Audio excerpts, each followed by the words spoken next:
ಇಂದು ಆದಿಚುಂಚನಗಿರಿ ಮಠಕ್ಕೆ ಎಚ್.ಡಿ. ಕುಮಾರಸ್ವಾಮಿ ಭೇಟಿ ಕೊಡ್ತಾ ಇದ್ದಾರೆ. ವಿಶೇಷ ಪೂಜಾ ಕೈಂಕರ್ಯದಲ್ಲಿ ಎಚ್.ಡಿ. ಕುಮಾರಸ್ವಾಮಿ ಭಾಗಿಯಾಗ್ತಾ ಇದ್ದಾರೆ. ಬಹಳ ಮುಖ್ಯವಾಗಿ ಲೋಕಸಭಾ ಚುನಾವಣೆಗೆ ಸಂಬಂಧಪಟ್ಟಂತೆ ತಮ್ಮದೇ ಆದಂತಹ ತಯಾರಿಯಲ್ಲಿರುವಂತಹ ಎಚ್.ಡಿ. ಕುಮಾರಸ್ವಾಮಿ ಅವರು ಇಂದು ಆದಿಚುಂಚನಗಿರಿ ಮಠಕ್ಕೆ ಭೇಟಿ ಕೊಡ್ತಾ ಇದ್ದಾರೆ. ಪೂಜಾ ಕೈಂಕರ್ಯಗಳಲ್ಲಿ ಭಾಗಿಯಾಗ್ತಾ ಇದ್ದಾರೆ.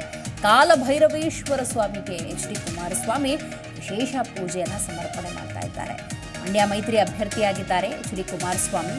ಮಂಡ್ಯದಿಂದ ಲೋಕಸಭಾ ಚುನಾವಣೆಗೆ ಸ್ಪರ್ಧೆ ಕೂಡ ಮಾಡ್ತಾ ಇದ್ದಾರೆ. ಭಗವಂತನ ಆಶೀರ್ವಾದ ನಿಮಿತ್ತ ಮತ್ತು ವಿಶೇಷ ಪೂಜಾ ಕೈಂಕರ್ಯಗಳು ಆದಿಚುಂಚನಗಿರಿ ಮಠದಲ್ಲಿ ನಡೆಯಲಿದ್ದಾವೆ. ಹಾಗಾಗಿ ಇಂದು ಭೇಟಿ ಕೊಡಲಿದ್ದಾರೆ.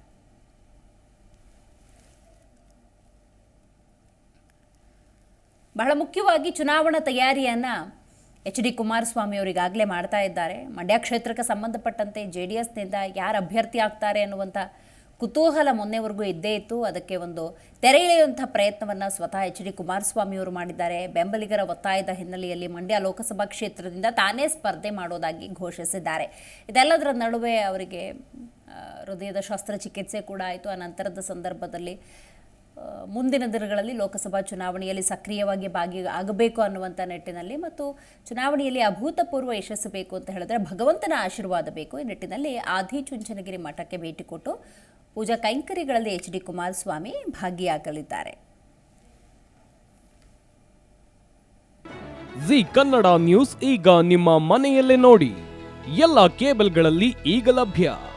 ಸನ್ Direct 292, Jio TV 1334, U digital 162, City cable 51, GTPL 17, Abhishek cables 821, Rock Line telecommunication 51, Shri Basaveshwara number 60, Vinayaka digital number 53, In digital number 896ರಲ್ಲಿ. ನಿಮ್ಮಿಸ್ತದ ಜಿ ಕನ್ನಡ ನ್ಯೂಸ್ ನೋಡಿ ಆನಂದಿಸಿ.